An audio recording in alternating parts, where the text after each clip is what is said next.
started, I've got Shannon and Jennifer back here. They're with John 3:16 in Littleton, and Shannon's on our board of directors. And we do, the LGA sponsors a toy drive every Christmas, and I'd like for them to just come up and speak briefly about the program and what we do. Thank you.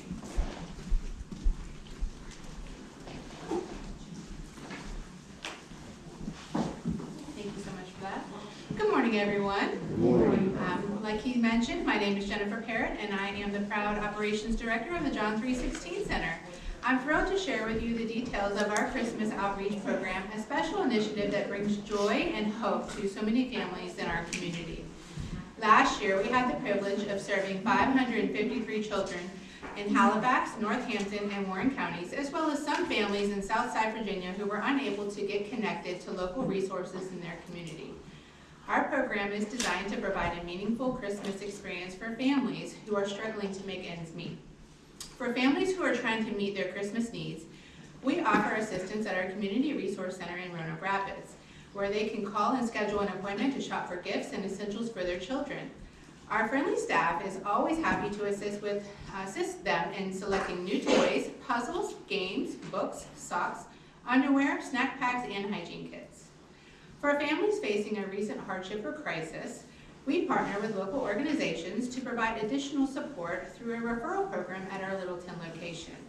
These families go through an interview process, and we work with them to select gifts and essentials based on the children's needs. We then invite them to one of 3 very special Christmas parties where they can enjoy food, fun, and fellowship with other families. The party is the highlight of the season. With delicious pizza, cookies, and special time with Santa, our volunteers work tirelessly to make sure every child has a gift to unwrap and every family feels loved and valued.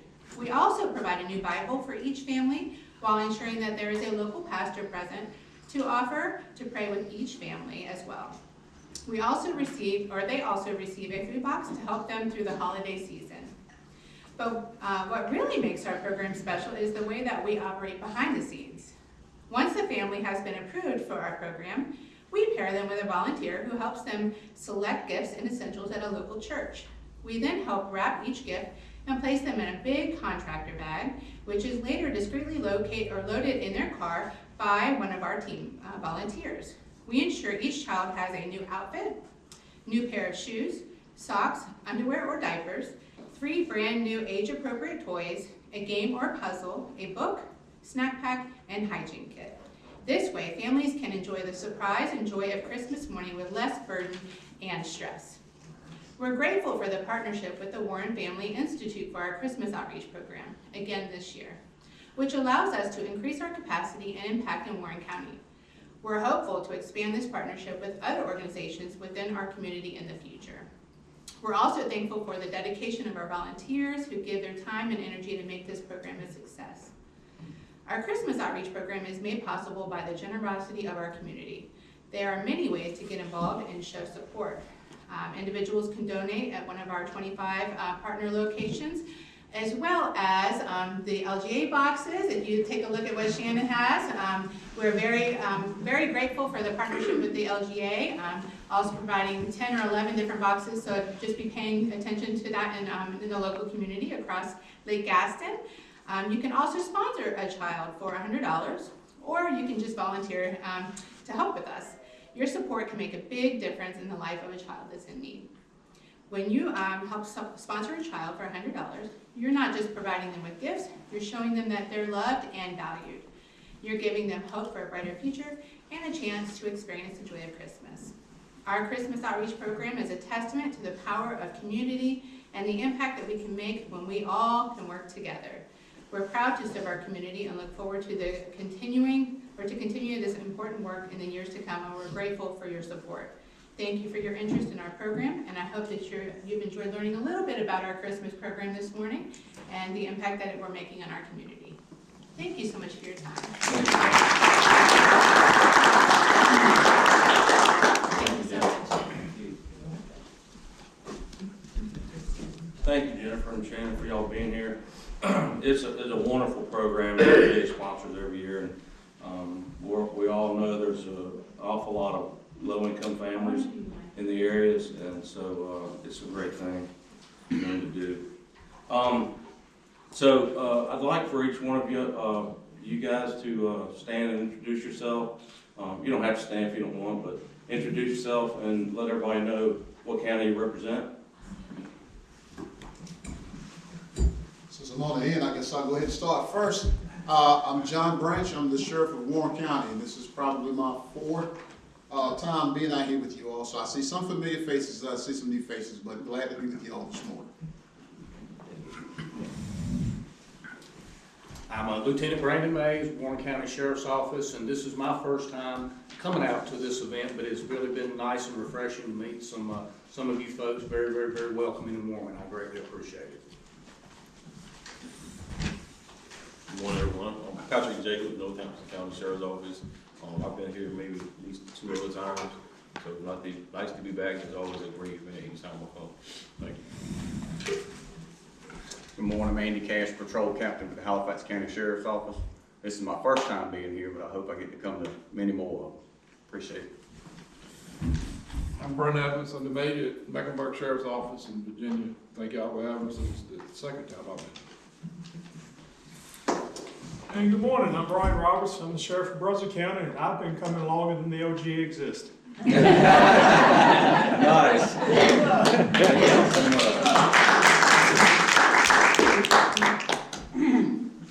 So what we've done is to set this up, it's obviously our 5-county sheriff's forum that we do every year. And about a week ago or so, sheriffs and deputies, law enforcement officers were sent a list of questions that we would ask for them to answer. And the way we've set it up is we have a short list of questions, 5, 6, 7 questions. And I'm just going to pick one for each officer. We don't want to give all of them all the questions because it would take way too much time. And so we'll let them speak, whatever it takes to answer the question to the best of their knowledge and how they feel. When that's over with, we'll open it up for a few questions from the audience if someone has something they want to ask, as long as we have time. So my first question, I guess, will be, Sheriff, is it Branche or? Branche. It's on The east side, okay. Sheriff Branche from Warren County. So Sheriff, what's the single biggest challenge facing law enforcement in your county today, and how can the community help? Okay, and I can't speak for everybody here, but we do share some of the same issues. But number one for Warren County is recruitment and retention.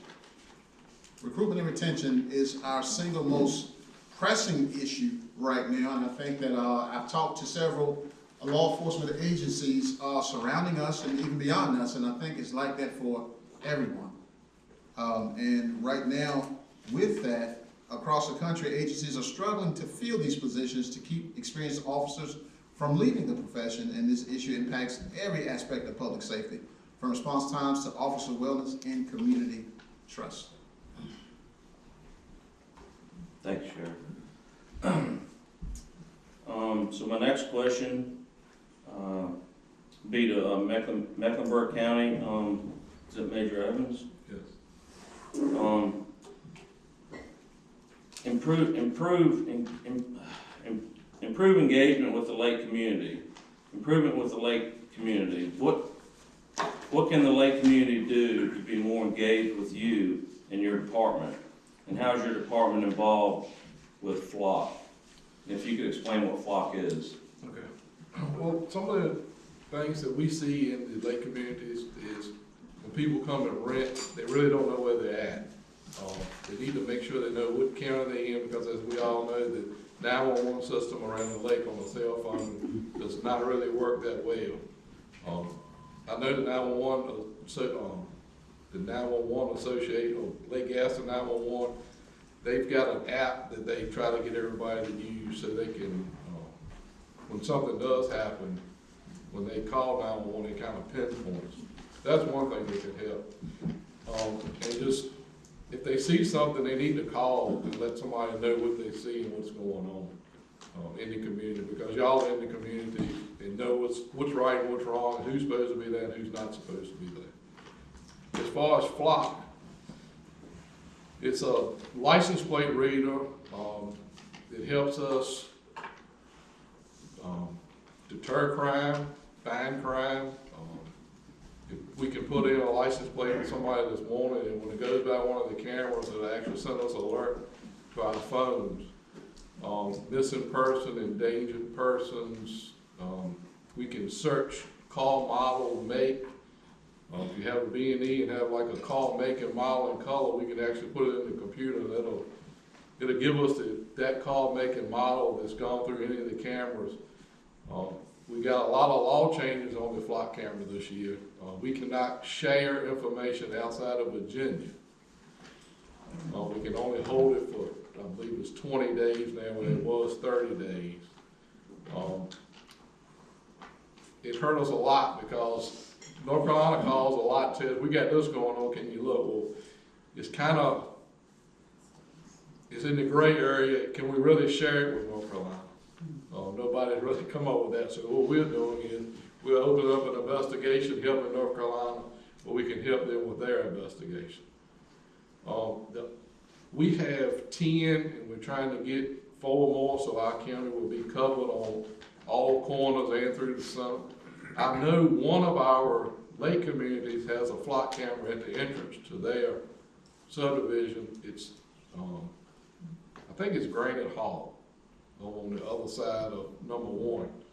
I can't remember if it's Granite Hall or Pete's Farm, but one of those subdivisions has a flock camera they pay for. It's a very expensive tool.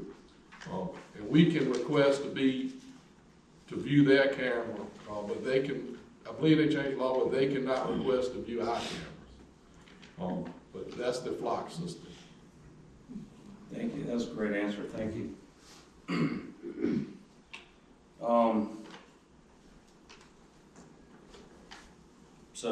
Halifax County Sheriff, Tyree Davis couldn't be here, and so, I assume it's deputy, is it deputy? Captain Andy Cash is here. Captain Cash, the lake community is a favorite vacation location, especially for short-term weekend visitors. What are you seeing related to noise, increased traffic, drinking violations, and any other related issues, and how are you handling the complaints? And when you do have complaints, how do you follow up with the homeowners and individual complaints? Okay. We were talking about this before the meeting started on a few things. Of course, during the summertime, the Halifax County side of Lake Ashton population doubles and triples. You know, every house will have somebody staying at it, living at it, weeks at a time, 2 weeks at a time, days at a time. One of the biggest problems we have is getting in touch with actual property owners. When we get noise complaints from vacationers, from citizens that live here full time, we get noise complaints, we get people parked on the side of the road, blocking driveways with boat trailers. It's hard to get in touch with the actual owner of the home. We were asking a little bit earlier about, I know there's a lot of HOAs, things like that. We would love to be in contact or at meetings with HOAs on the Halifax County side, just so we can maybe find a point of contact for those different communities. It's not a lot law enforcement can do on vacation rentals. We can't make the people leave. It's hard to believe, but it's in the law. Noise complaints, we can go over the ordinances with them, ask them, talk to them, be respectful that, you have full-time people here. Most of the time that works pretty well. We work with wildlife and highway patrol, so during the summertime, we'll send a lot more of our deputies, wildlife, and we'll get with the troopers, do some checking stations for alcohol-related events. We don't deal with a whole lot of alcohol-related events. That's mostly highway patrol. But I would say the biggest thing we find with the vacation rentals is actually getting in touch with the property owners if we have any issues with that property. Thank you, that's a great answer. So my next question, Northampton County, is it Captain Jacobs? Major Major Jacobs, budget, staffing, and resources can obviously always be an issue. How is your department improving retention of quality staff and resources, in addition to increased wages? Okay. Good morning, everyone. Of course, retention is one of the biggest issues in law enforcement. Finding quality officers, law enforcement officers is one of the biggest issues. And of course, in the recent years, one big thing I can say for Sheriff Smith, he's worked very close with the county commissioners and county managers, to where we got several pay increases in previous years. Each year we've got a pay increase. So that's one of the biggest things that was the most common thing to retain officers within your agency, because they definitely would go from one agency to another just for a couple $1,000s of difference in pay. We see it all the time. But one of the biggest things I've advocated for, where previously I've been the captain of the Criminal Investigation Division for the past 9 years. So I just recently got promoted to the administrative major, where I'm handling a lot of training, ordering vehicles, and budget issues. So one of the biggest things I've always advocated for, even as being a captain and definitely being now to retain employees, is training. I'm a big advocate for training. It's a safety issue when it comes to training for officers. It not only helps the officers, it helps the citizens to know that someone's coming to your residence, or you're encountering an officer that's been trained and well trained in how to encounter certain issues. Of course, every officer is certified on the police department side or the sheriff's office side. They have to go through the basic law enforcement training, but the first word of that is basic. So I tell every deputy that we have, just always remember, you went through the basic training, but what else do you want to advance your career? Sometimes, and I have this conversation with the deputies all the time, that you want to better yourself and to be able to better help citizens, you have to go to training. You have to educate yourself in your field of what you do in law enforcement. The great thing about the state of North Carolina, we have so many different resources of community colleges and places that they offer free training to law enforcement. And I advocate to the deputies all the time that training is where it's at. Go to the training. A lot of the new deputies, where I talk to them now, a lot of them expect that we have to send them to training every time they work. They want you to specifically go on their day to work. Sometimes it doesn't work that way because, like Sheriff said, when it comes to staffing issues and the numbers on the road, you have to have a certain number of people out here on the road to respond to calls. So we can't always send them to training, but I advocate for all of them, go on your day off. It's nothing wrong with going a day off. The sheriff allows them to drive their vehicle to train on their days off, and you have free training. So I preach it to them all the time because it's not only to help them, but help the citizens as well. And when it comes to, of course, this new generation of deputies, their biggest thing is equipment and vehicles. They will go from this agency to another agency just to get better equipment or to get a better vehicle. And it's as simple as that. So we've been ordering, actually we have 5 new Ford Explorer vehicles coming in next week. And we just ordered 5 last year.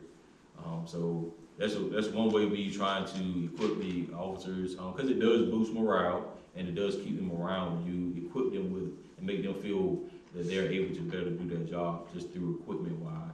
But there's 2 things that we're just trying to better advocate for the deputies and keep them here in our agency and not have them going other places. That's great. Thank you. That's a great answer. Appreciate that. I'm sorry on the end. I mentioned earlier. Brian Roberts. Roberts. Thank you. Brunswick County, correct? Yes, sir. Thank you, Sheriff Roberts. So how does your department utilize state and federal resources, leverage resources from other counties and organizations? Yeah, I'm pretty blessed that I have tried to become really self-supporting. Virginia, I know 2 different states here having a conversation. Virginia State Police offers really any resource you need as a backup plan, whether it's investigatory or whatever it may be. When I got, hired as sheriff's department almost 29 years ago, the sheriff's department almost outsourced everything of any significant crime. Literally, if there was a murder scene, we would wait for, it's called BCI, the Bureau of Criminal Investigations for the state police, would come from Chesapeake, Virginia to come and handle our crime scene. And we would sit out there behind the tape and watch them do their job. And that just didn't sit well with me. I mean, then I was 8 years old, so it was a long time ago. But one of my initiatives when I got elected almost 20 years ago was, the citizens deserve better than that. There's a situation going on, and we shouldn't have to wait 2 or 3 hours for someone else to come and do the job that we should be doing. So I've been pretty blessed over the years to really become very, very independent. I mean, I think about the examples of what I would use a state resource for, which is extremely rare. Aviation. I don't have a helicopter. And you want to donate one, I probably would get my pilot license, but I don't have a helicopter or a plane. Bomb squad, I mean, it's such a rare thing that you would need that, so that I would, it's just, you've got to also weigh out the feasibility of the cost to manage something like that. So for me to go and get a bomb dog or bomb technicians, I just feel like I could probably apply my resources better than something like that. So I would outsource that. And probably the only other thing I can think of right off the top of my head would be, conflicts of interest things. I mean, if there was a situation where, officer shooting, if the officer involved shooting, I would outsource that just to remove any of the conflict aspect of us investigating it. But other than that, to be candid with you, I really can't think of many or any other examples that I would outsource to use a state resource. And federal resource, I've been the sheriff 19 years, and I can count on one hand the times I've outsourced to a federal resource. So I've really tried to pride myself in being independent and handling business that I was elected to handle and having the resources to handle. That's a blessing in disguise, I assume. That's a good thing. Just a quick follow-up. So if you did have, say a bomb threat at a government building or a school, something like that, I mean, how's that handled so quickly? Is that? Yeah, I mean, so let's use a school, for example. I mean, obviously you've got to look at the call itself, right? You've got to dissect the information that's been provided and the magnitude of it. So we have plans and policy in place to whether we're going to be, the schools have policies. So let's use an example. You get a bomb threat this morning called in at the high school. One, we would investigate the call itself and the technology available to see where the call come from, if possible, and I guess you would say the reliability of that call. That's protocol, and what are we going to do at the school? We're going to respond to the school. We're going to evacuate the kids, or we're going to move the kids to a different campus. The school will be canceled. So there are a lot of things we would do that would be, I guess you would say, 90+% of the work that we can do, before you're going to go into the investigative mode. Right. Because the investigative mode is something after the fact to get into the nuts and bolts of, is there actually a bomb in the building? How are we going to search that building? Are we going to use a dog? So, we're going to be doing a lot of things to make the perimeter and the building and the ground secure, to, get the kids secure, get everybody in a safe place. All of those will be done by boots on the ground long before you're going to worry about a dog or a tech or a robot or those type of resources. So, we're certainly going to be in a position that we can wait for that robot or that dog to come from an hour or two away if we want to, because at that point we're going to have everything secured and safe and everybody removed. Gotcha. Based on that threat. But the threats are, we could sit here and discuss 100 different levels of threats and how you're going to approach each one of them and the magnitude of that threat. Gotcha. Because every situation is different. Thank you. That's the right answer.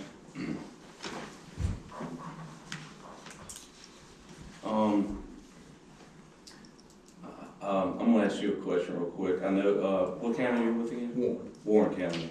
And you're here with Sheriff Branche? Yes, sir. Yes, sir.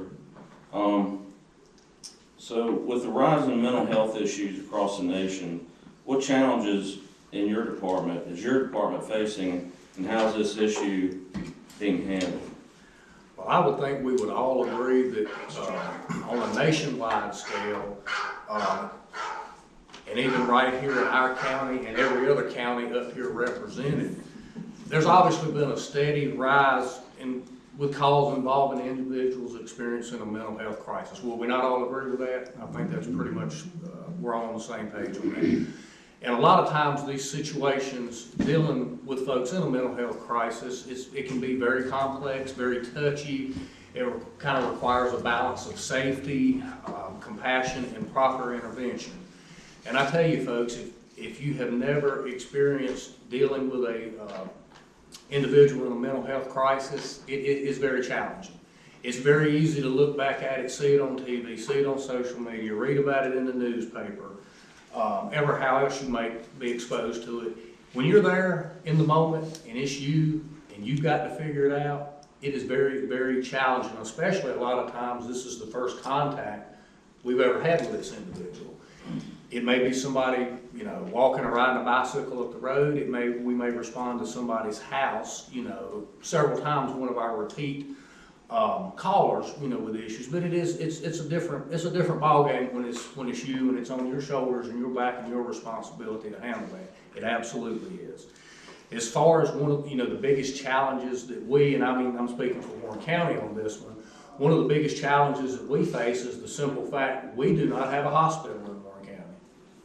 We have several smaller, you know, Hope Clinic, you know, Bedford, small clinics, but we do not have a bona fide hospital.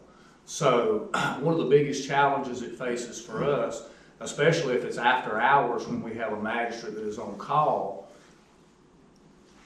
it really puts a heck of a burden on some of our officers who, as some of these other folks have mentioned, we're all strained. You know, we're about at critical staffing levels. So when you have to call a magistrate in, and again, this is after hours, you know, and on the weekend and holidays, if you have to call a magistrate in, we get the necessary paperwork, whether we take out the emergency involuntary commitment order or a family member comes down and takes, you know, the order out, we have to transport them 99 times out of 100 to Mariah Parham in Henderson. So that's about a 30-minute ride. We have to, you know, take the patient in, get them settled in, accepted by the facility, and then back. So basically the officer is out of the county from, you know, up to an hour in a minimum a lot of times. So, and there are various occasions where Mariah Parham and Henderson will go on what's called red diversion, and that means basically that their capacity, they can't accept anybody else. So our plan B would be, you know, Mariah Parham down in Lewisburg in Franklin County. So I say all that to say this: we don't have the medical facility in our county for that court-ordered first evaluation that particular individual has to have. They must have that. To kind of address some of the steps that we as the Sheriff's Office has taken to try to help our officers and folks maintain or to deal with these type of situations. And before I get too far ahead of myself, let me back up. A lot of times when we encounter these individuals, especially if it's the first time, depending on the circumstance and depending on their specific, you know, the issue that they're dealing with, it's very difficult to get in touch. Kind of like Captain Cash was talking about getting in touch with property owners with houses at the lake. It's a lot of times it's difficult for us to get information out of that individual. Is, you know, contact for a family member, somebody that can kind of help us understand what's going on, somebody that can, you know, bridge the gap, help fill us in and help to understand what this individual has going on and what we can do to better, you know, serve their needs and get them the help they need. So from a training aspect, as Major Jacobs was just touching on as far as pushing training, all except for just a handful of our sworn officers are what's called CIT, which is Crisis Intervention Training. They are all CIT certified. I have just a very small few of the newer officers that have not been, and I've got the classes already scheduled for first of next year. But basically what CIT training is, I'll give you a 50-cent overview version of it. It's a 40-hour, week-long training that's it's a collaborative training effect where we have a lot of our mental health resources, social services, so on and so forth. They come together and they give law enforcement officers the training, and it teaches us how to respond to, how to deal with, recognize some of the different challenges, the different types of mental illness that we might encounter on the street. To give you an example of what I've been talking about, just last week, we had an individual at one of our Dollar General stores in the county. One of the store employees thought he was trying to break in. He was at, not the main public entrance, and this was during business hours, but he was at the back, the steel doors, you know, where the trucks make their deliveries and whatnot, and he was pulling on the door. Long story short, we ended up making contact with this individual, who was on a bicycle, a couple hundred yards down the road. He was completely nonverbal. We wasn't sure if he was mute and was unable to speak, if he was, you know, exercising his Fifth Amendment right against self-incrimination and chose to remain silent and not speak. We didn't know. That goes to show you the challenge. We found out this individual was from Idaho. They have made contact through, you know, some different resources we have access to. Made contact with some family members in Idaho, and you guys know that's, you know, that's just one state away from the West Coast. So we're talking about, imagine dealing with that situation at 2 or 3 o'clock in the morning and you have nobody to call. What are you gonna do? That's just one of the many, many examples that me or any other, these other officers up here could provide. So being able to make contact, you know, with a family member or somebody that knows what's going on can be very challenging. How did this gentleman get from Idaho out here? We're still trying to piece that together. It certainly went on a bicycle, I hope, but I'm just saying, this is a real life example that just happened last week. So that training helps us to recognize and be able to deal with these subjects or individuals in different stages or the different types of mental illness that we might deal with on the street. You know, we have developed partnerships with many mental health resources and professionals, mental health providers, crisis response teams. Like, for example, we use mobile crisis a lot. You know, when there's an individual experiencing a mental health crisis at their home, business, you know, at a business, wherever, we can use mobile crisis. You know, we're not medical professionals by no means, but at least mobile crisis has a little bit, they're a little bit higher up the ladder in being able to identify, recognize, and connect with resources some more so than we are. They will respond to the scene, and they do help us out a whole lot. They're not always available, but we try to utilize them when it's appropriate, when it's proper, and when they are available. Our agency does have a mental health investigator. He handles, and he also has a therapeutic canine, or a therapy dog, as you hear some people say, you know, for slang or for short. But he handles all of our mental health transports, and a lot of you guys in the audience today may not realize this, but we are still responsible for transporting any individual that lives or is found in our county to different medical or psychiatric facilities across the state. I mean, our mental health transport officer, and I've even had to send some of my patrol folks before, goes all the way to Jackson County, which, you know, borders Tennessee, goes to Charlotte regularly, goes to a facility in Leland, which is just over the Cape Fear River from Wilmington in Brunswick County. So we have to transport them all over the state. So it's not like we take them to Mariah, Perriman, Henderson, or to Lewisburg, drop them off, and we're done with it. We still, and if they get released, we have to go pick them up and bring them, you know, back home. So a lot of people probably don't realize just how labor intensive and how many man hours and wear and tear on a vehicle, all basically that this includes. So I just wanted to bring that to the community's attention as well. And we are always in the process of finding, you know, better, more effective ways to promote, you know, officer wellness. I mean, obviously, cause dealing with folks experiencing a mental health crisis, it takes its toll on our officers as well. It'll wear you down, and it'll get to you, you know, some more than others over time. So we've tried to put some mitigating plans and resources in place for officer wellness. You know, I think most all employers have an EAP or employee assistance program, but we try to, you know, offer what we can and connect our folks to resources or make it available for them that more addresses how law enforcement has to deal with them, and more so than a medical clinician in a medical facility. So the way we deal with them out here on the street a lot of times, is totally different than again, a medical professional is gonna deal with them in a controlled environment in the hospital. Totally different, worlds apart.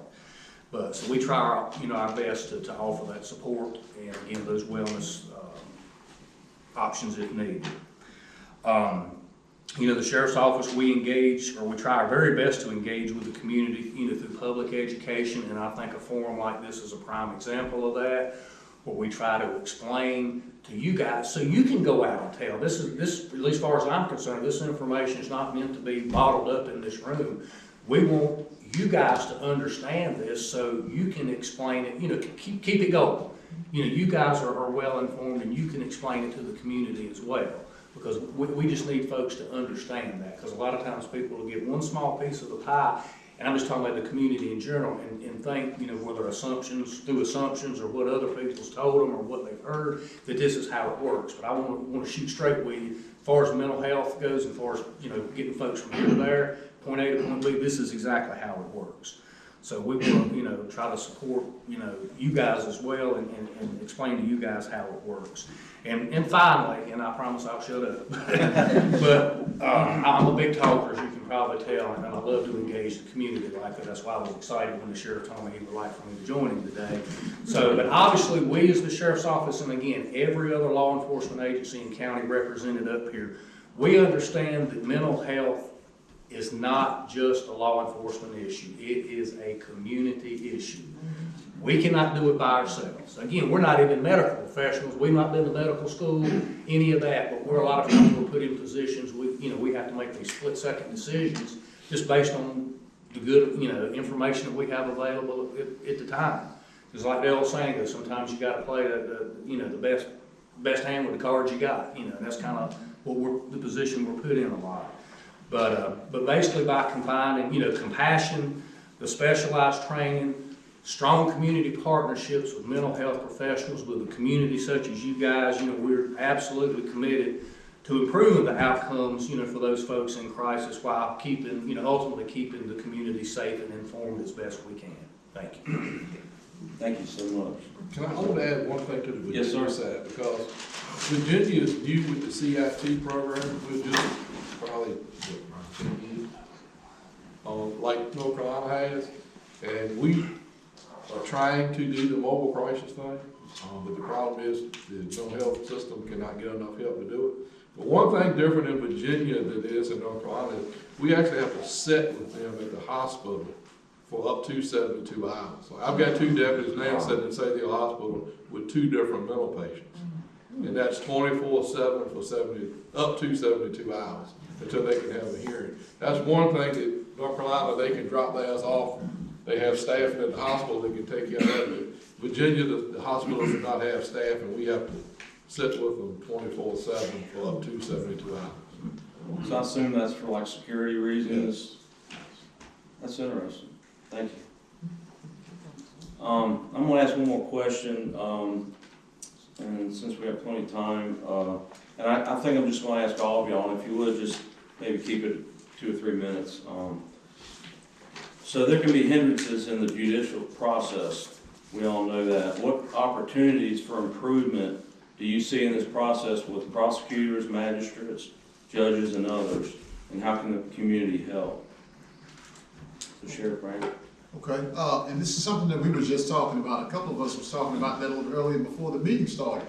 And it's trying to keep your staff encouraged, although we do our jobs, and a lot of times you don't see it transpire in our judicial system. We're getting the same people let out on the streets. We're constantly rearresting, second, third, fourth time offenders. But at the same time, what we have been doing and what I've been encouraging my staff is we try and have a meeting with our district attorney. Normally we have a Monday morning meeting with the investigators, but we started inviting the district attorney to come and be a part of that meeting and listen to some of the things that we have to say, some of the concerns that we have with our cases or the individuals that are involved in our cases. And so we definitely encourage that. We encourage an open dialogue with the court system. And I'll say what's most important that I didn't say first, who you voting for. It's always important. Who you voting for? Who has your interest? You all have the right to exercise that from me being the sheriff. if I'm not doing my job, who are you voting for? To those that we have in our system, if they're not doing their jobs and you think they need to be replaced, then, you all are the checks and balances to that ultimately. But for us that's doing the job, we try and keep a open connection with our court system and even to the judges. I find myself a lot of times meeting with the judges to talk about the concerns of our court system, to talk about the concerns of some of the things that have come out from some of our cases, even to our magistrates. And a lot of times, not just us, magistrates a lot of times have turnover too. And so I've been to a couple of magistrates that think that they know absolutely everything about the law, and some of them are not trained to, get themselves out of a wet paper bag.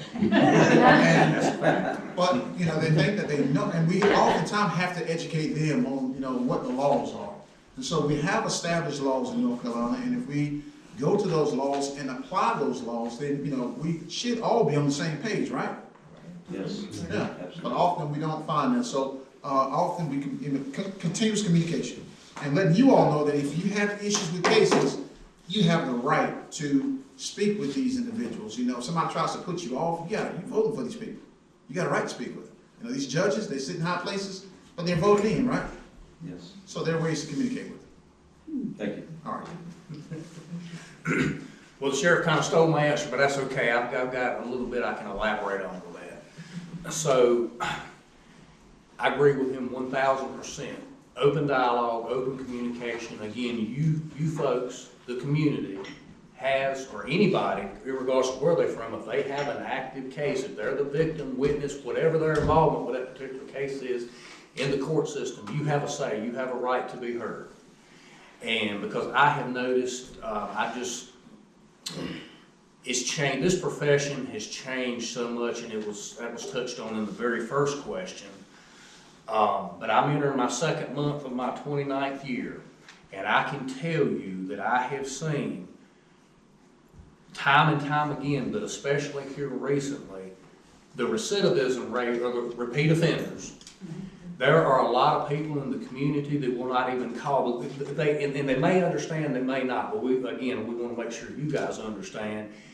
We can do, if we take somebody into custody, we file the appropriate charges, the magistrate, find probable cause, they'll decide what, if any, bond, secured, unsecured, or no bond. It just depends on the situation. A lot of different factors play into that.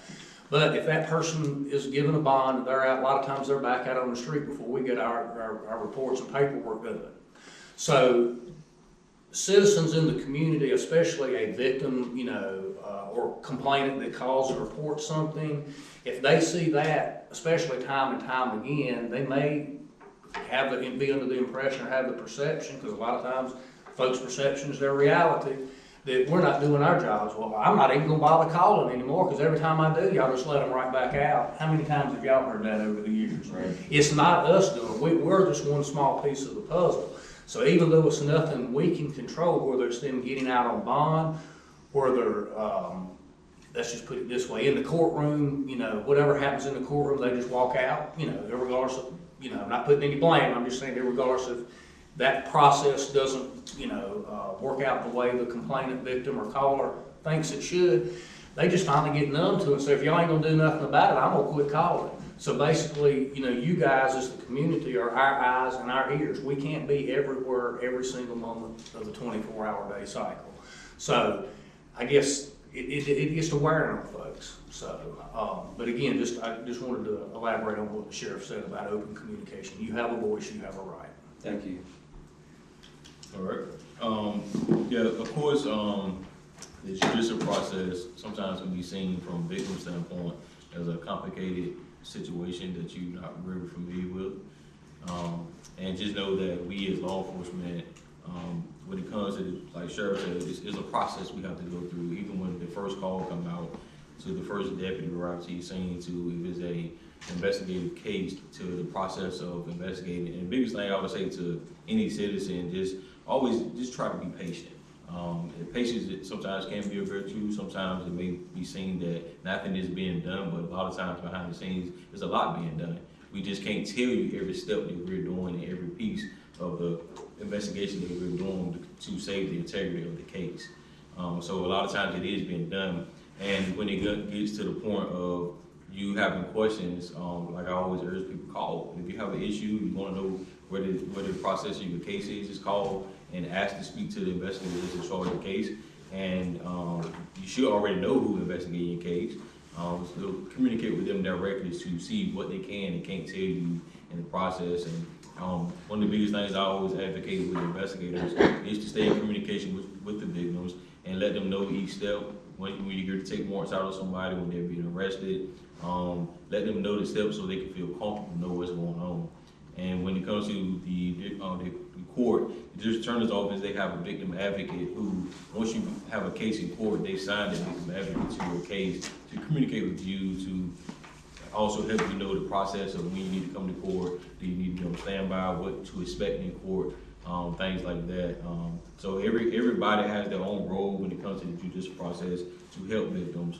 And he said that sometimes it's just unfortunate the way some things work out with bonds and people getting out is out of our control. Sometimes I want people to get higher bonds that they get, but I can't. It's something I can't set. It's something the state set. So and then when it comes to cases in court, sometimes my thing I've done over the years as an investigator, I don't let it bother me personally. Because sometimes I want people to get more time or to be found guilty of this. It's just certain technicalities or things that may happen in court when it comes to defense attorneys or victims not showing up in court or witnesses not showing up in court, and the case has to be thrown out because of technicality reasons, and I see it all the time. It happens all the time. So my biggest thing to the community is if you have a case in court or your case is being investigated, is the primary thing is to be patient and to work with us, because we are working with you to solve your case or to have your case prosecuted in court. So work with us, no matter, sometimes it may seem like a hurdle, sometimes it may seem like, oh, it's been a year or two and they still haven't found justice for my case, but just be patient, because we all work together, and just don't give up. That's the biggest thing I tell the victims all the time, don't give up on it. Sometimes I've seen cases, unfortunately, in court where you have rape cases or high-profile cases, homicides. It may take 4 or 5 years before they finish the prosecution in court. It is unfortunate, and sometimes victims do give up. And I completely understand, because they just want to get it behind them and just be done with it. And some victims expect that, hey, you charge this person, within the next 6 months they can be in prison. That's not reality. That's not the way it works. It's just a process that every judicial official have to go through. And I've worked very closely with the district attorney's office in the past couple of years, trying to figure out ways we as investigators can work closer with them as far as getting our paperwork to not, I mean, nobody's perfect, but to the best of perfection we can, to work with them to know what they expect, what they need from us on the front end, so that these cases can be expeditiously prosecuted in court. I worked recently with the Superior Court judge to figure out ways that investigators and patrol can have better avenues and ways and what we need to do better to do search warrants, and how our paperwork needs to be better with search warrants. So it's just all about communication, everybody working together, and when everybody works together, everything comes out to the betterment. But the biggest thing, and the last thing I'll leave with you, is just please be patient when it comes to law enforcement, because our heads are going so many different ways, our hands are going here, people pulling us here, pulling there, and we're trying our best to help the needs of everyone that we encounter on a daily basis. So just please be patient. Thank you. I'm gonna go along the lines with Sheriff Branche on the end. Citizens need to be informed. You know, our job, even coming out here putting handcuffs on somebody trespassing on your property, we have to go before a magistrate. We have to tell that magistrate why we arrested this person. That magistrate could look back at us and say, you didn't have a right to arrest him, release him. You know, and I'll give you an example. My neighbor is now a magistrate. I watched this little young boy grow up. I've been in law enforcement longer than he's owned a pair of pants. But I have to go before him and say, hey, you know, I found this guy stealing at the Dollar General. Did you catch it on him? No. All right, we're not going to charge him. So stay informed and understand the process. We meet with our judges, DAs monthly, but also remember Halifax County. Our judges aren't just in Halifax County. They're in 3-4 counties. They're helping in other counties because they're short too. So they're traveling all over the place. Our DA is not focused on just Halifax County. Our DA is elected to run a district. So she puts ADAs in office. So you have to understand the process and what goes on with it. We as a sheriff's office meet with our judges, try to meet with our magistrates, meet with our DAs. But we also have started taking some of our cases to a federal level. With these repeat offenders that are constantly getting out, constantly getting no bonds, catch them the next day with a gun again or drugs again. We have started going to the ATF, DEA, Homeland Security, U.S. Marshals, and they will adopt the case for us. So as long as our paperwork is precise, they will do away with the state level charges. They will take them on a federal level. When they adopt a case, it's guaranteed jail time. They will look at you as an officer and say, all right, well, what you got him with, he's gonna have 10 years, don't worry about it. So once they go federal, so we have taken a lot of our repeat offenders in Halifax County off the road by direction of Sheriff Davis, because that was one big advocate. He wanted to get some of these people off the road by going on a federal level. But, you know, and I'll go back and say, just stay informed of what happens, your judges, who you vote for. You know, when you vote for somebody, look at what they've done in the past, look at what they're gonna do, and look at what they promise you and hold them to it. I mean, at the end of the day, that's why you vote. Thank you. That's a good answer. Well, it seems like Virginia and North Carolina have about the same issues. At least these counties, right? Yeah. On a local level, I'd say we do what we're supposed to do, from the magistrates to the police officer to the prosecutor. But Richmond is where our legislature is, and I think it's Raleigh in North Carolina. They do some things and change some laws and put stipulations on judges that nobody can fix, and they don't know why either. They just do it. And I blame a lot of it. They've never been a victim. And when they become a victim, then they'll start, or their parents are a victim, or their son or daughter or somebody in their family is a victim.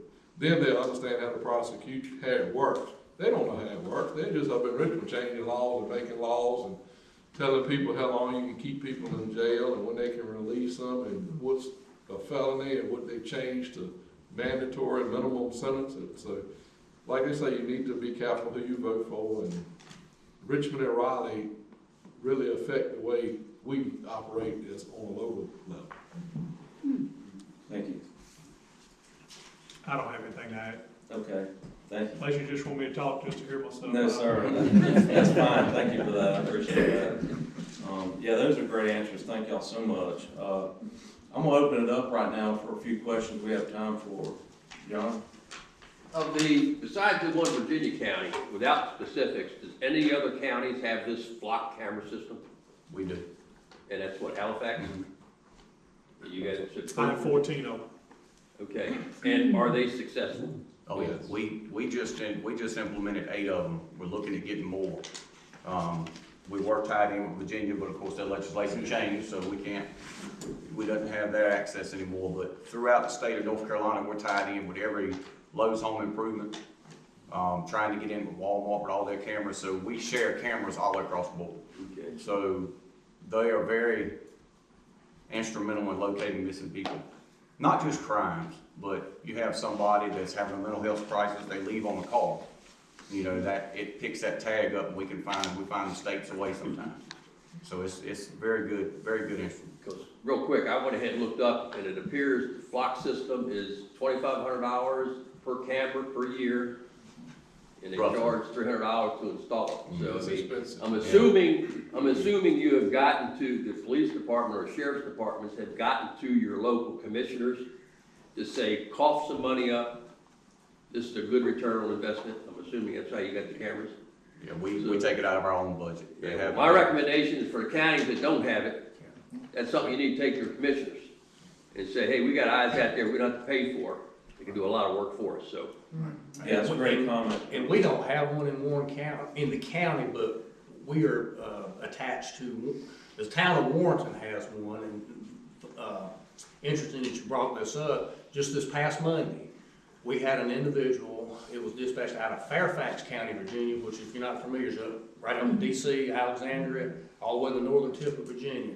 They were missing, some, mental health, cognitive decline concerns. Me and the officer I was riding, we were going to pick up some property. We were right behind them. Had it not been for that flock camera hit, we could have been seeing something very negative about them on the news. Just 2 days ago. As much as I hate AI, it seems like AI for one time is doing some good for us, so, Right. thank you. Yes, sir.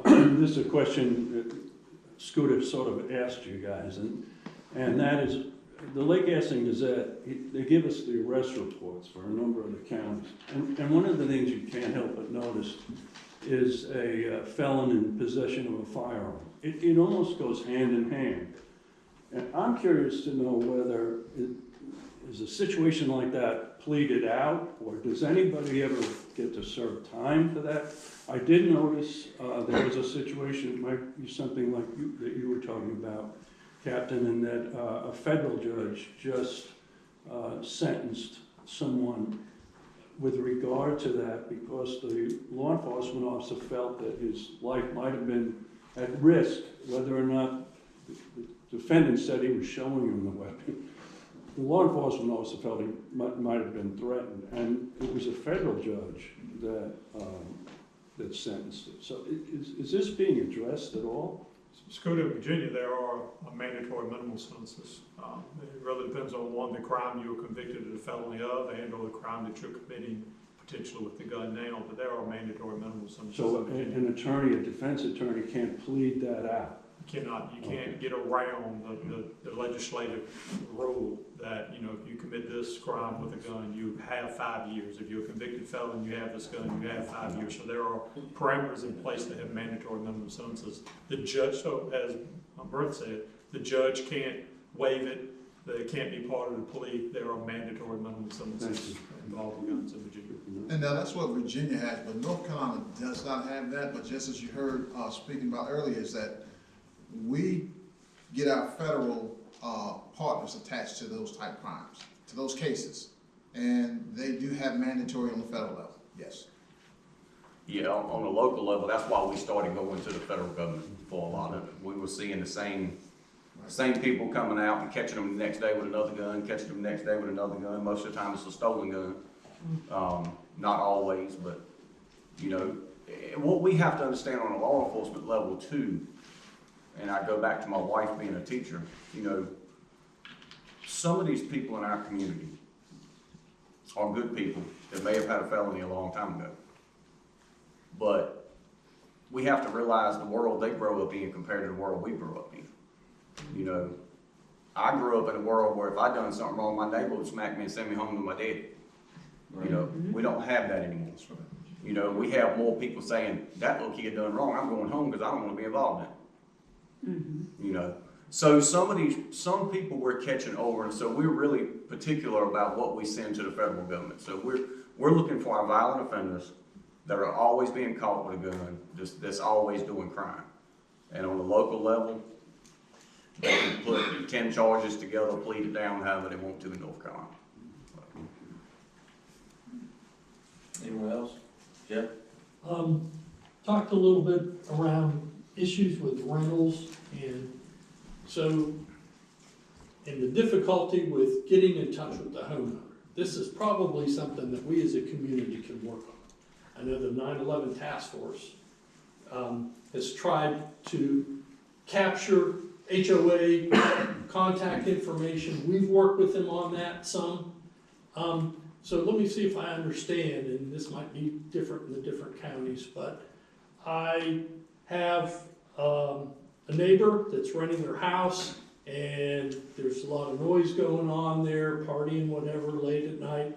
I make a call, you come out. You typically would ask if the homeowner's there, I assume? You ask them to settle it down, and if they say, no, we're renting the place, you don't know, you handle the complaint, but in terms of what would be the process to get in touch with the homeowner? Would it have to be repeat violations, complaints, and that's kind of the first part of the question. And then the second one is, well, if there was some way that we could help put together a database, a directory or something of contact information for people that own rentals, would this be beneficial? And how could we do that to ensure confidentiality? I mean, you're shaking your head a little bit. I mean, we talked about, turnover. I mean, I know my neighborhood, I've been there 10 years, and there's probably been 3, 4 different presidents and secretaries. And a lot of it, they rent it through a rental company, they don't even know who the owner is. Airbnb, things like that, I mean, they have other places handling it for them. So if you show up at 110 Crosswind Circle, and you tell people, keep the noise down, and you wind up coming back there 2 or 3 times, at what point are you gonna try to contact the homeowner? Well, there's a couple parts to that question. The first part is, when you go to that house, whoever's in possession of that home at the time, the renter, they're responsible, okay? And so if you go in there 2 or 3 times and you have to deal with that individual, I think it's about dealing with that individual versus contacting the homeowner. As long as if you can't get anybody, it might be trying to figure out who you can call. But if you're making contact with the person that's in possession of the property, they're treated just like somebody who rents a house, it's in their possession. So they would be responsible. And so we have in Warren County, you have a noise ordinance. And so we would utilize our noise ordinance, and a lot of people don't agree with the language in the noise ordinance. We have to make sure that we're familiar with it, and we have measuring equipment that we equip some of our staff with, because we're responsible in that noise ordinance to determine whether or not it meets that violation. And at that point, we would, then go from there, whether it be to, cite them, or whatever we have to do at that point. But yes, we first have to go through that part of it. But you don't need to contact the homeowner, the actual owner, unless you cannot get in contact with somebody else. So there really sounds like there is no great need to contact the homeowner. You're gonna deal with this on a case-by-case basis, depending on the complaint, the concern, whatever. And deal with the occupant at that time. Right. The violator, Right. right? Just like a hotel room. That's right. If That's someone was doing something unlawful, That's you right. respond and they're responsible. Just like I said, for those who own properties, and if you have rentals, not just a short-term rental, but if you're renting property to other people, they're responsible for what goes on in that house, not the owner of the home, not the landlord. But if you have issues in which you need to contact the landlord, of course, you want to have a point of contact, but for the most part, you would deal with the possessor of that property. Basically, what I'm hearing is then that after all that happens, there's really no follow-up with the homeowner or the property owner or the HOA, if there is an HOA, or any of that. Is that correct? Depending on the circumstances, like I said, case by case, if it was something that was so egregious, of course, we would think that we need to follow up. But if it was something like that, that's, no, we wouldn't contact the homeowner and say, hey, you had somebody at your property. I think that's something that maybe the HOA, but the HOA might not know about it if we don't Right. contact the HOA. Right, no one may know about it. And a lot of times, the property owners themselves will call us due to either them having cameras on the property or a neighbor, they've rented out. I think Captain mentioned about Airbnb, we run into that all the time. We'll have some, a homeowner call our communications center and say, I own a property such and such address, I've got, there are folks in it that got it through Airbnb or whatever the circumstance might be, and I was told they're having a party, I want them out, y'all need to go kick them out. Can't do it. Because once they agree, whether they rent it to them short term, or if they go through one of these Airbnb or one of those type platforms to get it out, that is, they have allowed their property to be put out there for that purpose. At that point, it becomes a civil issue. We cannot go up there and just kick them out of the house because so-and-so owns the house. So you can't get the property owner information from the county? The only thing that's in that typically is you can go to the GIS or the county tax map. It doesn't have phone numbers, it just have property values, dates it's sold, who the owner is, so on and so forth. And it could be a corporation. Yeah. An Oh, sure. LLC Yeah, I is get frequently. And if So you're what dealing we- with something at right. 11 o'clock at night, you're not gonna have access to your. Well, that's true. We had a floating boat, and we finally I tied it to my dock and took the number and called Brunswick County, because I didn't know what to do with somebody's floating boat. And they found the owner, and the owner, And what we typically tell the folks, if it's an Airbnb situation, they're calling us, the owner's calling us directly complaining about people At their house, we will tell them, since you allowed Airbnb to put it up there, you need to handle this, with Airbnb directly. This is something we can't get involved in because it's them being in that house when they've already paid the agreed upon fee is not a criminal violation. It's not, so. So what we try to do as far as contacting a homeowner is if we go to that call and the people say we're renting a house from such and such or Airbnb or whoever they're renting it through, we like to try to contact the owner to verify that or get verification that they are supposed to be on the property since they're not a homeowner. Most people have the app on their phone or whatever. They can show you where they rented it, who they rented it from. You hit on one thing that we run into a lot of LLC or corporation buying these houses. They're buying them for profit. I mean, they're gonna rent these houses out to anybody that can log into the app, they can do it, and they're gonna make their money.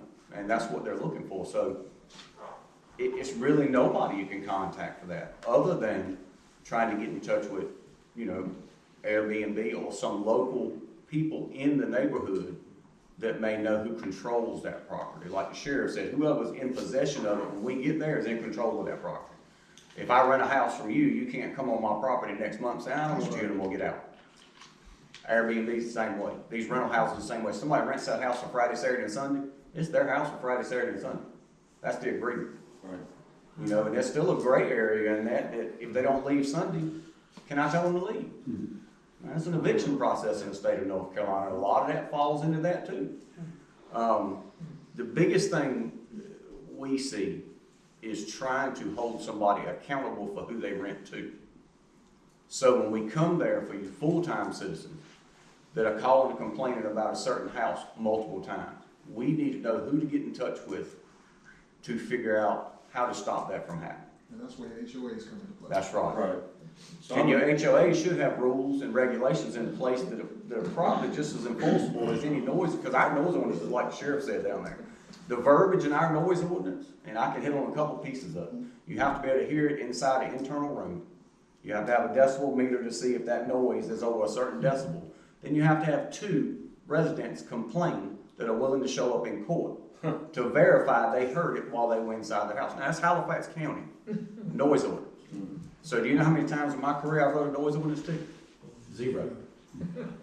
Wow, that's interesting. So I'm the president of our HOA, and just recently, this past summer, we have 2 homes in our subdivision that get rented fairly regular in the summer, and fortunately, we're very blessed. We haven't had any major issues at all. But we had one incident where renters came in, and we have a homeowner in the subdivision whose grandfathered in way back in the early 90s when it was first developed, had their own boat ramp. Well, these strangers said, hey, there's a boat ramp right here, 4 houses down, let's use it. Well, it's private property, and they used it. And then a neighbor called me, because I'm president, let me know what had happened. They're trespassing without permission on somebody's property and using their property. So I let them know right quick that if I find out that happens again, I notify the homeowners what had happened first of all. They apologized. But that if it happened again, that I would call the sheriff and have a deputy sent out because they're trespassing without permission. Now, all the neighbors were grateful, but that kind of thing can happen. I don't know, what would come of it, but trespassing is trespassing, right? Yeah, I mean, if they have been warned by the property owner or whoever's in charge of the property, physically warned, Yes, or personally owned verbally property. warned and told them not to be there, and they go back the next day and do it again, they can be charged with trespassing. Or if they have a sign, is that correct? If they have a no trespassing sign or a sign that says Purple paint private on the use, tree, no trespass, there's a couple of and different they don't have ways. permission, okay. A sign is expressed that you don't have permission, so they don't have to verbally tell them as long as they have the signs posted. Gotcha. Jim? All right, good morning. Thank you for being here. Thank you for your service. My name is Jim Nystrom. I live in Northampton County. Congratulations on your promotion. I'm in Bridgewater Cove. I'm the president of the Property Owners Association, also first responder and firefighter of the Roanoke Wildwood Volunteer Fire Department. I'd like to get back to the community. A couple follow-up questions for you. They're softballs, no big deal. But Sheriff Branche, you mentioned that renters don't know where they are sometimes. I do Airbnb my house during the summer, and I have a very specific information sheet that says, here's the number to call, here's the address. You're near Washburn's Marina, you know, and I gave them some specific instructions. If, what I'm gonna get to after this is, what's one thing the Lake Gaston Association can do to help each one of you? And so, don't answer that yet, but I'm thinking like, hey, it'd be great to have a 911 information sheet, maybe through the Lake Gaston 911 Council, don't know, maybe we already have it. But anyway, that would be useful if the dispatchers could get correct information, right? Okay, great. Also, as the president of the Property Owners Association, I have a directory of the entire neighborhood, which includes the 2 generally property owners' names, mobile phone numbers for each of them, home address if it's not here, because sometimes it's a rental property or a second home. If each one of the property owners associations provided a directory to you of that neighborhood, could that actually be useful in a process? Like, would you actually be able to use that? And Sheriff Branche, will start with you, yes or no? Absolutely, and that's something that we would equip to our 911 center. And there's a 911 task force, I'm pretty sure some of y'all might know. Yes, very familiar. The 911 task force is outstanding. And they are gathering information, more information than I've ever seen, because we know the challenges of this area for all of these counties that police this area. We know the challenges, and so that information would be great to have so that it would be accessible to all of us. See, I also have my telecommunicators, and so I can put that back there. Okay. And then Northampton County? Yes, I mean, I would say the same thing the sheriff said. A list like that would be very beneficial to our 911 center. Because a lot of times when our patrol units or even investigators go out to a location, if we, the first resource that we reach out to is our 911 center to say, hey, what's the call history here? What, do you have anything, any previous calls in the CAD of 911 calls? Do you have any information on the owner or previous owner and attendants? And they'll go through and pull different stats from years past. Say, hey, the last call we had here was such and such. Their phone number is such and such. They provide it to the deputy, and they have a contact that way. So this would definitely be beneficial to the 911 center, and they'll definitely utilize it for our resources. Cool. All right. And then Captain Cash? I would agree. You get a deputy to come to a piece of property at 2 o'clock in the morning because an alarm's went off or something's happened. Yeah. It would be nice to be able to contact the homeowner, property owner, whoever's in charge of that property right at that moment. We run across a lot of alarm companies that don't have updated information. And you said on your Airbnb, you give a sheet, directions and all. If every person would do that, it would be a whole lot easier. If you do have that on the Halifax County side, I would recommend you to get with your sheriff or the sheriff's office or whoever's in touch and share that information with them, even if it doesn't make it to the 911 center. If you make it to the patrol captain or somebody like that, can disperse it to the lieutenants. You know, they'll have access to a phone number or contact information, and even if you say you're the president of your HOA or what you are, just contact you, and then you can get in touch with the property owners if they don't want their information given out. Mm-hmm. So any contact like that is beneficial for us, because I mean, like I say, 2 o'clock in the morning, you go and the front door's kicked in, you really want to know that the property owner ain't coming out. You know, you want to know who you're dealing with. So, and many times in law enforcement, we pull up to something like that, the alarm's going off, they're calling us. Cars are pulling up because they got a neighbor checking on their alarm for them, we don't know who the neighbor is, we don't know any of that. And a lot of it on the lake, you're gonna run into because of the turnover in property. And then you're not full-time residents. So yes, anything like that would help us a lot. Cool. Major Evans from Brunswick? Yes, it would help. We just put in a contact call through our 911 center. Okay. But actually it would help the fire department and rescue squad probably more than anything as far as fire alarms and stuff like that, so they can check. We were dispatched the other day to an address we couldn't find. Key holder information not available. That's always the case, yeah. And I think that the 911 or Lake Gas 911 committee, I went to the meeting and had to leave early like 3 or 4 weeks ago. They were talking about something about the dock numbers. Yeah, we have a dock number.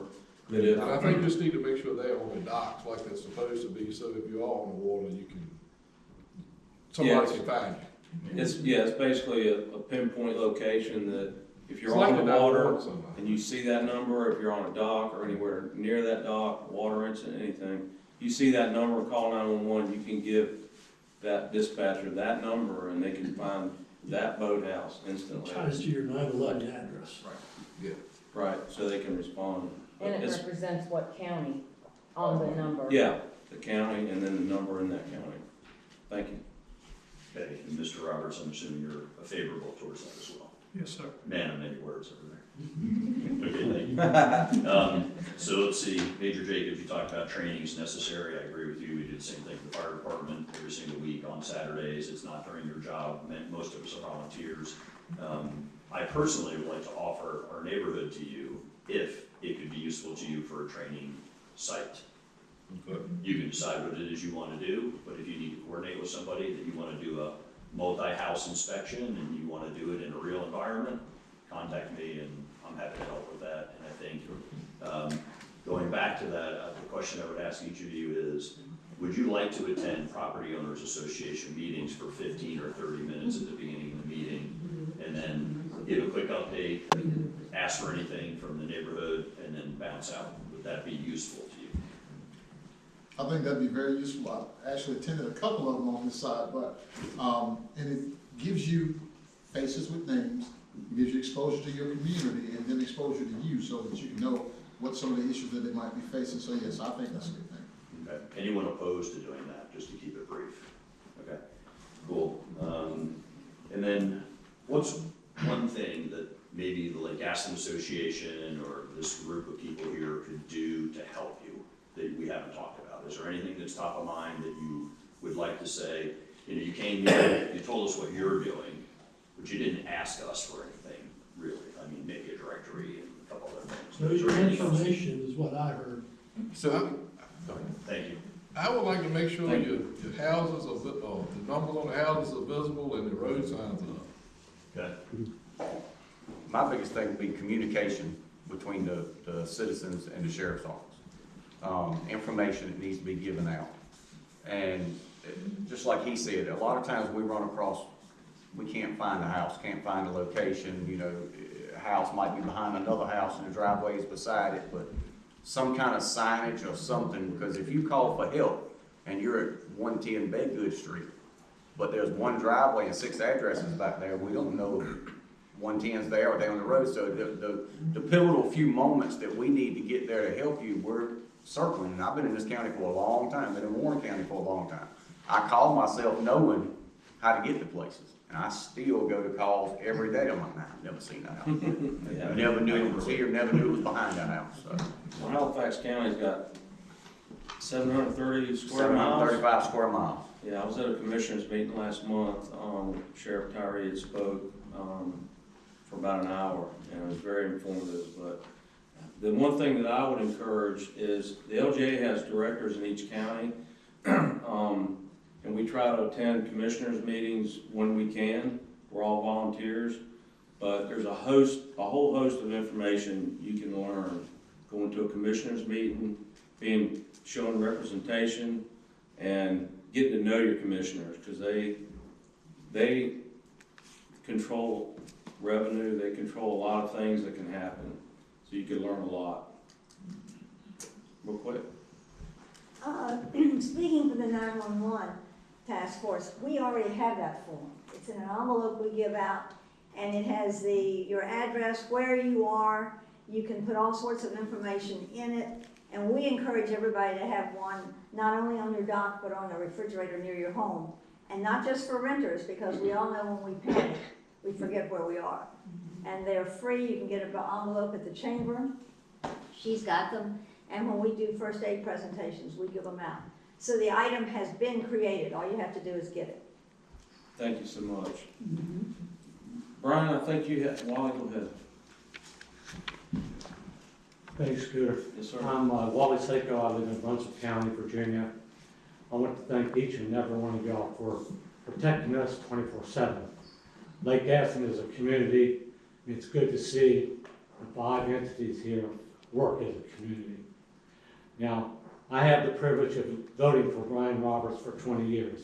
Take an announcement, I'll see you after the meeting. But it's an honor to go into a voting booth and vote for somebody who's an excellent officer and has a lot of integrity. So that's why he's been a sheriff for 20 plus years. My question is sort of centers around other than community, but the country's changed a lot in the last number of years. Everything I read, mental health and drugs seem to be one of the two root causes of a lot of the situations that happen. So my question, and it's always great to read about your drug interdictions in the newspaper that Mark Matthews puts out.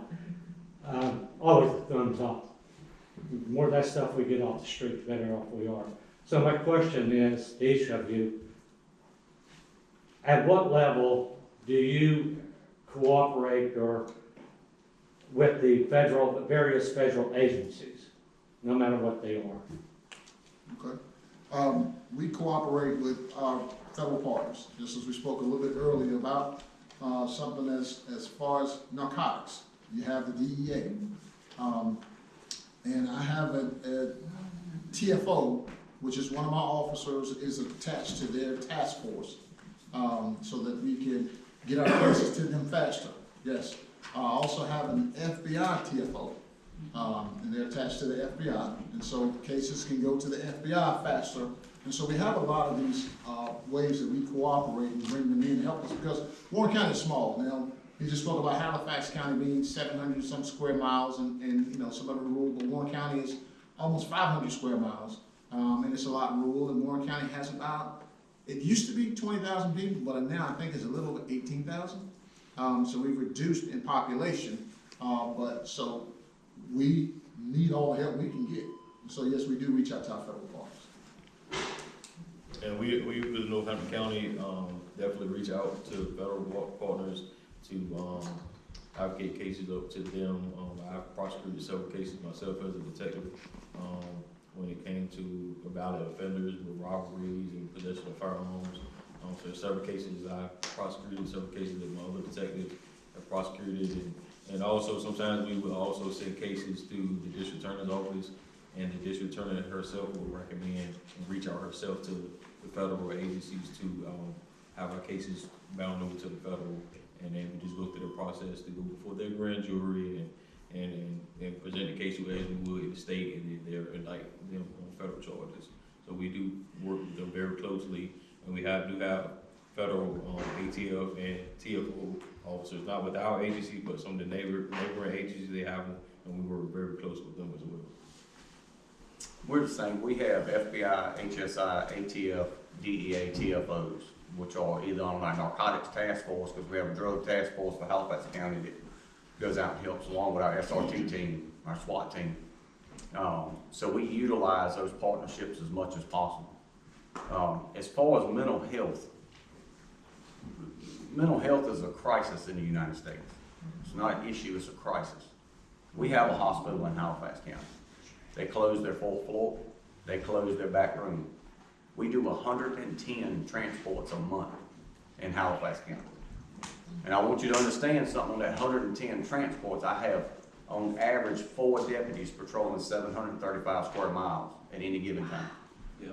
So when they check on at 7 o'clock and I have 4 transports pending, I am now down to 3 deputies. Right. Covering from Hopgood to Hollister, up to Lake Gaston and back down. We have got, as a country, have to get involved with these hospitals. We have people in our jail, we're carrying 167 inmates in an 85-person jail. I would say a good 30% of them are mental health patients. They don't need to be in jail. Can you charge them with a crime? Yeah. Do they understand what they've done? No. You know, and the drugs are, it's right there with it. The worse the drugs get, the more they make them at home, the worse it messes them up. But at the end of the day, they don't need to be in jail. They need help. We take these people 110 transports today. We're picking up 50 of them in 48 hours. We gave them medication, they're fine, send them back. They're right back out on the street. The next night, they're naked walking around town, we're picking them up again. Now they've assaulted somebody, so there's a crime. And the victim of the crime wants them charged. Right. So it's a loop that needs to be worked on, and I would say that's probably everywhere. I'm not sure how Virginia is, but, you know, you can just about ask any deputy in Halifax County, on the Halifax County, they're probably Warren County too, hey, give me some names of people that need help in your county, mental health. They can probably ramble off 10, 15 of them. We have them walking around our area that people drive down the road and on social media know their name. There he is again, there she is again, look at her. Yeah. Yeah. You know, but when we got hospitals, and I'm gonna get a little deep on this one, then I'll stop, because I'm passionate about it. When we have hospitals that have traveling doctors and traveling nurses, they don't know our citizens. They don't know who these people are. When this, let's say a man's name is Brian, when he comes in 6 times in a row, he's seeing 6 different doctors with 6 different nurses, none of them remembering, none of them knowing. What they know to do is clear out that room, send them away, pick them up again later. So until we get to the root problem of the mental health system, law enforcement is going to be just like what you talked about with catching the same man with a gun over and over again. We're just catching the same person that needs help over and over again. You know, they sit in jail, they're not getting the help they need. We send them somewhere, they're not getting the help they need. So that is one big problem in the United States that everybody needs to think about. Thank you. Just real quick, Brian, I know you were interested in asking about body cams. So Brian's one of our he's chairman of our membership committee, he was a past president, and I told him I'd put this at the very end, just real quick. Does everyone use body cams? All your deputies? That's great. There's your answer right there. And just one more, Stuart, thank you for doing that. Crime Stoppers, I noticed that there was something in the paper just the other day. Warren County now has a Crime Stoppers program, which I think is great. Other counties using Crime Stoppers? Yes, Northampton County, we have one as well, and that's one of our biggest resources that we got citizens. If you see something, say something, it's completely anonymous. We do reward money to citizens. If we, like you submit a tip, I would never know who you are. You have a tip number, you know what your tip number is assigned in the system as a tip number, but I would never, me and no other law enforcement officer will ever know your name or your address or who you are. And we communicate back with you as far as rewarding you when a person is arrested or prosecuted. You come to a secure, anonymous location, we would have it in a secure box that you would get a specific code to. We change the code for each tipster, so when you come, there's a different code for each person, and we would never be there when you get the money.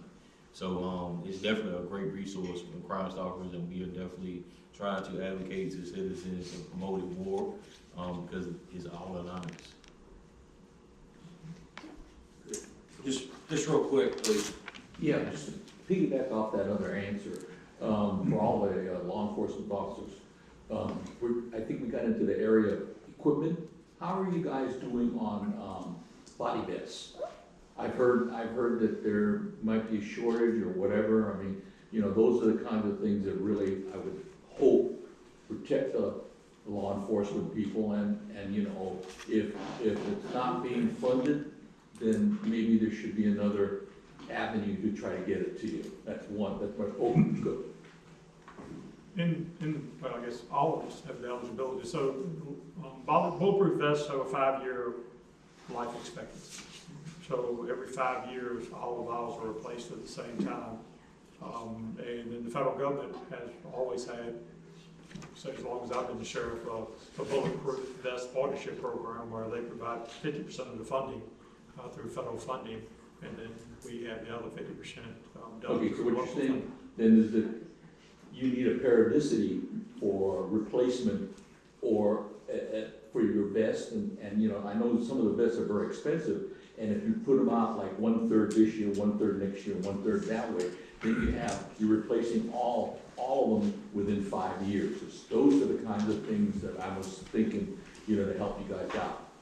My follow-on question is, in the area, how is gang violence or gang problems?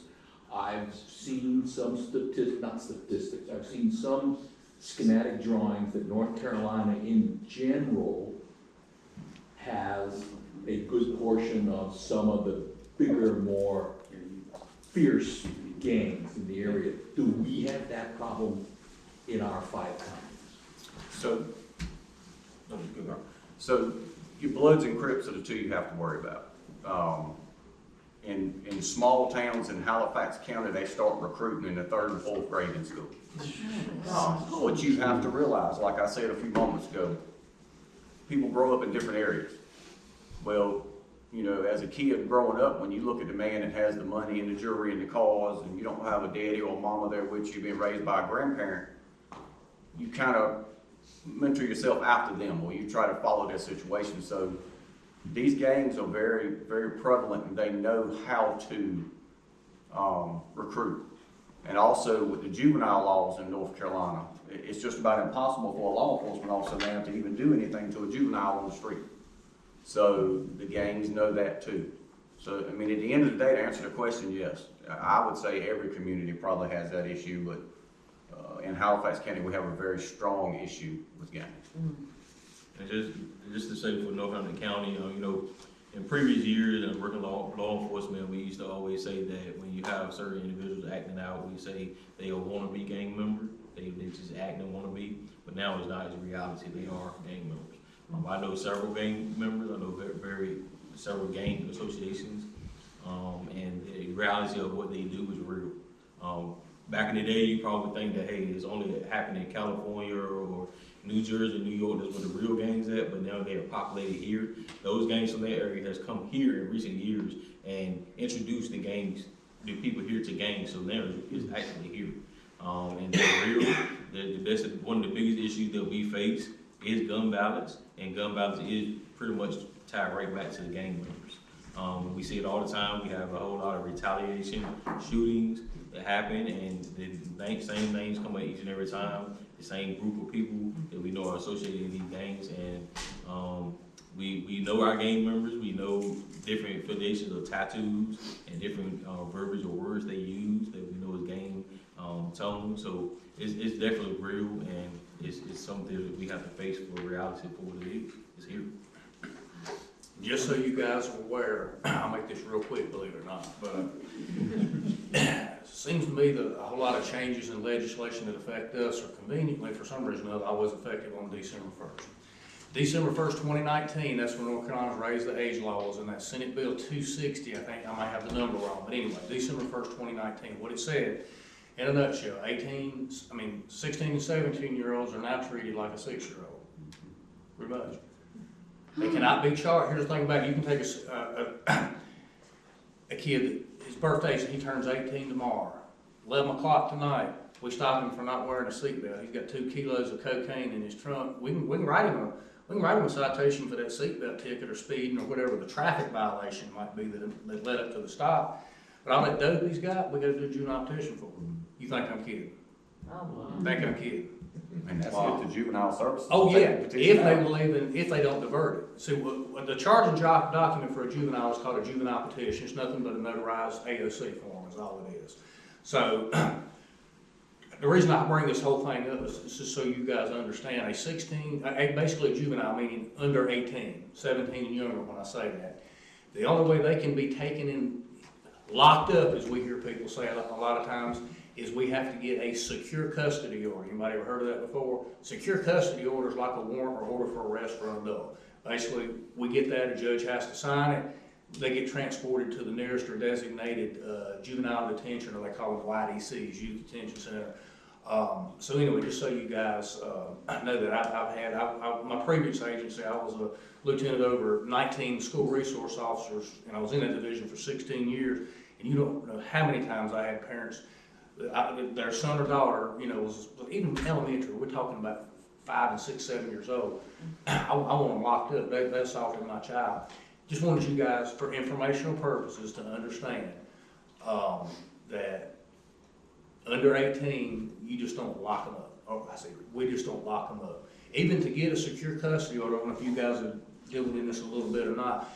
DPS, or Department of Public Safety, where Department of Juvenile Justice and Delinquency Prevention fall under the Department of Public Safety's umbrella. They have what's called a DAT. That's a Detention Assessment Tool. It is a point system. If they have more than one parent in the home, you might get 2 points off. Depending on what class of felony it is, A through H or I, it's a point system. So basically, they have to meet X amount of points. They have a stable home environment, whatever, to be even considered for secure custody, or so we just don't, take them into custody and take them on, on downtown, like, as you probably heard used before. Totally different model, totally different model. And it's ones you guys can understand. Thank y'all so much. Unfortunately, I have to put an end to this great conversation. I want to thank each one of you. Yes, sir. No, go right Let me ahead. ask you all a question. Is there anybody that utilizes social media out here? My wife does. My wife does. Okay. Be And proud. I say that because each one of these agencies is up here that's represented. I know we're used to the newspaper, right? But moving along, a lot of us have Facebook pages for our agencies. And within our Facebook pages, we put a lot of things that go on within our agency and out there in the community. So if you want to be informed, if you know somebody who has access to social media, you look on the Warren County Sheriff's Office page and you will see so much that you were not privy to that goes on. That's your insight to the community on what's going on within our offices. Thank you. Thank you. Jeff, real quick, did you want? Yeah, talked about know where you're at, be able to give your contact information, and somebody gave a little more information on this. Okay, there's a handful of these up here at the desk on your way out. I keep one of these in every bedroom in my house. So the visitors there, they don't know the address, right? That information's here, so if there's the need to call 911, they've got it. I have one hanging on my boathouse, which Can also. you put it on the Lake Gaston information site? The Facebook site? No, it's just the Lake Gaston. You mean the LGAs? You mean the community page? Yeah, the community page, as well as the association page. The more people see that on, and they scroll Facebook like nothing, I don't have Facebook, but anything you can do. Every time we get a new neighbor, I give them a copy of my 8.5 by 11. It has a picture of my house and all the information, because years ago, that's what. Okay, we'll work at getting these out, but just right now for you, There's some on the back there's table. some out there on this table. Okay. Please But take yeah, Grab it's- some, keep them in your house, put one on your boathouse, whatever. Yeah. Is that similar to what the 911 task force? It's the same thing. Theirs Yeah. is It's- great. This In is, fact, I put mine on my boat dock and I had it laminated and that worked, but then the sun yeah, baked. every So year you gotta trees put will another come one out, out that's a. All right. Yep. So, I want to thank each and every one of y'all for coming today. I'm so grateful for every one of you, and all law enforcement. I love all y'all. You provide peace and security for all of us, and people take it for granted. And I just want you to know how much I really appreciate everything y'all do. So, thank you.